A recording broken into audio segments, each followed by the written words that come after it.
soldier taking a woman with her 2 young children into the concentration camp says you can only take one of your children with you, so which one will you choose? And if she refuses to say, well, I'll take the boy rather than the girl, or the girl rather than the boy, the soldier will take both of them from her. And so she had to choose. And thus she was in a dilemma, a moral dilemma, where any choice she made was bad. But that doesn't mean it was wrong for her to make such a choice. She had to make a choice. And the result would be bad no matter what it is. So right and wrong are not equivalent to good and bad. There's a difference between what is good and bad, that's moral value, and what is right and wrong. Moral values have to do with a thing's moral worth. What is the moral worth of something? Duties have to do with whether something is obligatory for you to do or not, with your moral obligations. Now, is there any question, by way of understanding, about the difference between values and duties, as I've explained them? Yes? Don't they cross over somewhat, though, moral values and duties? I mean, particularly being a Christian, in some ways, because, I mean, you can be moral about things, and also the duties that you have, the duty that you did was good and moral. I mean, it's Well, think of the Sophie's Choice example. There would be an example where no matter what you do, it's bad. All you've got is bad choices. And yet, that doesn't mean it was wrong for her to do what she did. So, I mean, normally, or maybe I don't know if it's normal or not, but certainly some things may be the case where there's clearly a best thing for you to do, and that might also be your moral duty to do that.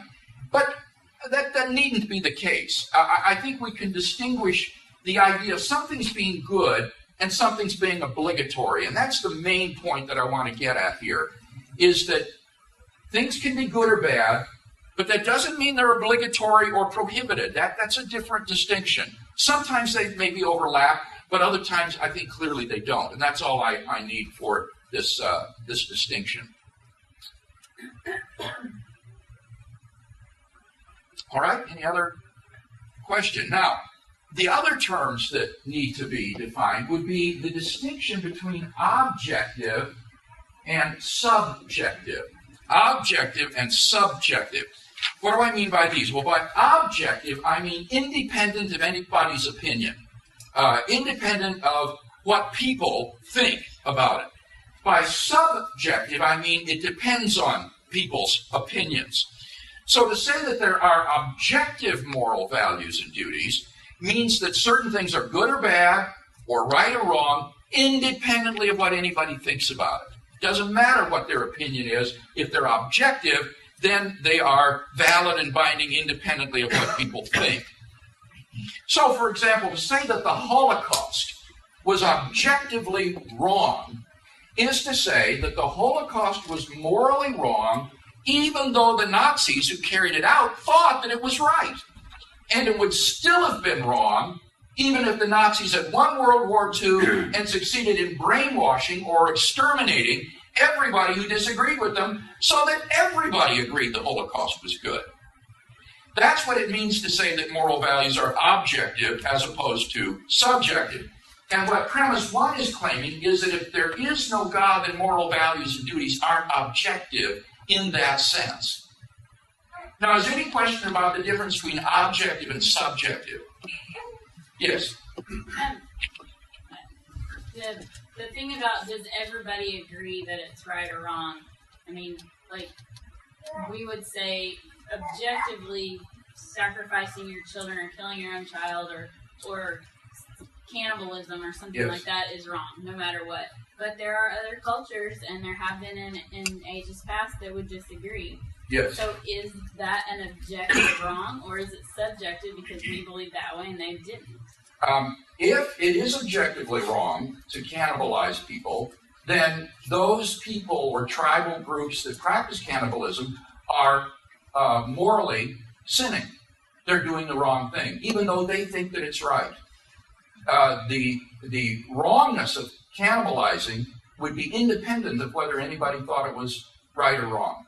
So if this is objectively wrong, then it doesn't matter that some cultures and societies practice that. They're simply mistaken. That's what I'm getting at, is who decides that it's a mistake. If you're dealing with just Right. if you're dealing with it's total secularists, then they're going to say that that's subjectively. Well, that's what I'm saying. I'm saying that if God doesn't exist, the secularist is right. It's all socio-culturally relative. So you said, who says that it's objectively wrong? Well, here he is. And my argument is that on atheism, you no longer have any basis for affirming the objectivity of moral values and duties. Everything will become relative. Yes? When you say that subjective morality is based on a person's opinion, do you also mean to imply that God's opinion is of a different category? Well, I was careful to use the word people, and I don't include God in the class of people. Okay. So I'm thinking here of human beings. But obviously, if God does exist, and moral values are rooted in God, then they will not be independent of what God thinks about them.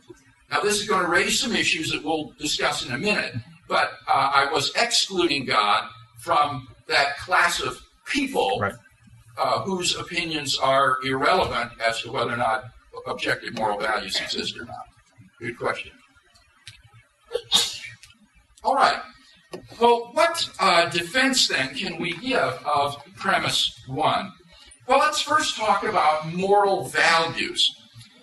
Traditionally, moral values have been rooted in God. God was, in Western society, considered to be the highest good. And it was God who determined what was good or evil. But if the atheist is right, if there is no God, then what basis remains for objective moral values? In particular, why think that human beings would have moral worth on an atheistic view? The most popular form of atheism today is naturalism.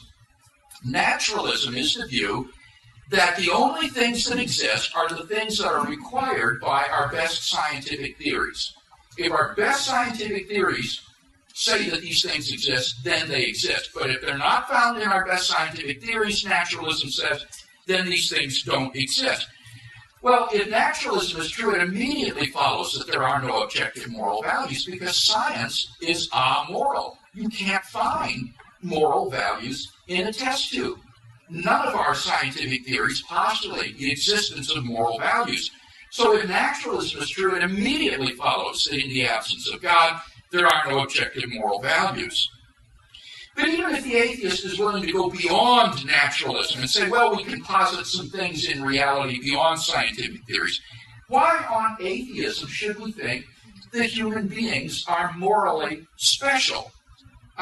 On atheism, what are human beings? They're just accidental byproducts of naturalistic evolution, which have evolved relatively recently on this infinitesimal speck of dust called the planet Earth, lost somewhere in a hostile and mindless universe, and which are doomed to perish individually and collectively in a relatively short time. Richard Dawkins' assessment of human worth may be depressing, but why, on atheism, is he mistaken when he says there is at bottom no design, no purpose, no evil, no good, just pointless indifference. We are machines for propagating DNA. It is every living object's sole reason for being. On a naturalistic view, moral values are just the byproducts of biological and social conditioning. In a troop of baboons, you can witness cooperative and even self-sacrificial behavior because evolution has determined that this is beneficial for the survival of the species. And in the same way, the baboon's primate cousin, Homo sapiens, us, have similarly evolved a sort of herd morality that functions well in the perpetuation of our species. You scratch my back, I'll scratch yours. But on the atheistic view, there isn't anything about Homo sapiens that makes this morality objectively true. To think that human beings are morally special is to fall into the trap of speciesism, kind of like racism. But speciesism, would be thinking that your own species is somehow special or distinguished. But if there isn't any God, then any reason for regarding the species Homo sapiens as special seems to be removed. If you take God out of the picture, then all you're left with is this ape-like creature living on this speck of dust in space called the planet Earth with delusions of moral grandeur. So much for moral values. Take now moral duties. Traditionally, our moral duties were thought to be established by God's commandments to us. For example, the Ten Commandments would be part of our moral obligations. But if there is no God, then what is the basis for moral duties? Who or what lays these moral obligations upon us in the absence of God? In the atheistic view, human beings are just animals, and animals have no moral duties. When a lion kills a zebra, it kills the zebra, but it doesn't murder the zebra. When a great white shark forcefully copulates with another female white shark, it forcefully copulates with her, but it doesn't rape her. Because you see, none of these things is forbidden. There is no moral dimension to these acts in the animal kingdom. They're neither prohibited nor obligatory.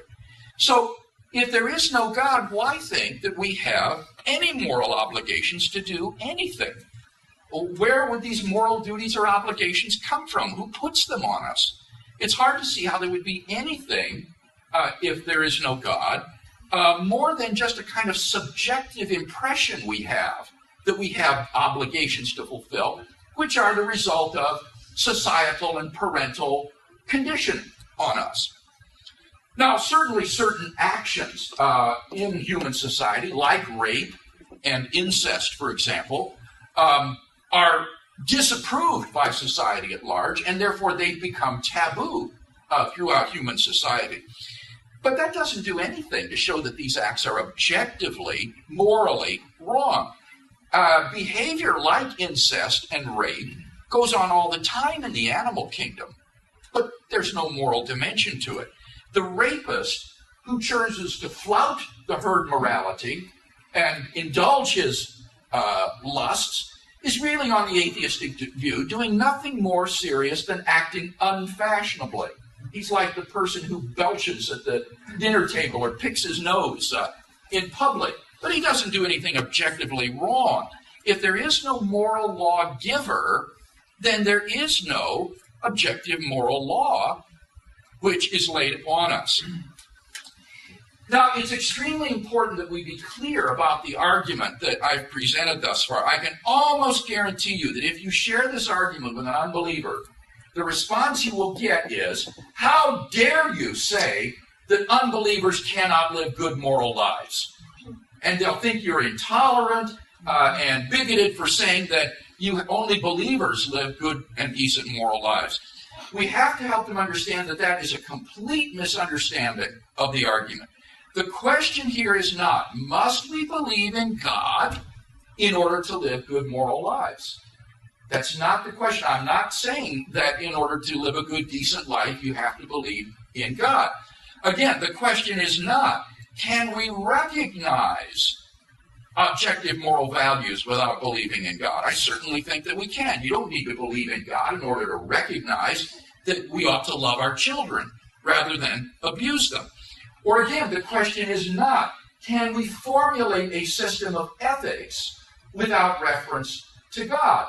Well, if you're willing to grant the intrinsic value of human beings, there's no reason to think you can't draft a system of ethics that would largely agree with what the Christian holds to. None of those is the question.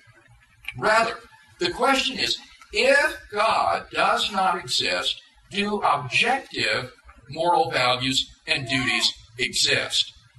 The question is not about the necessity of belief in God for moral values and duties. The question is about the existence of God for moral values and duties.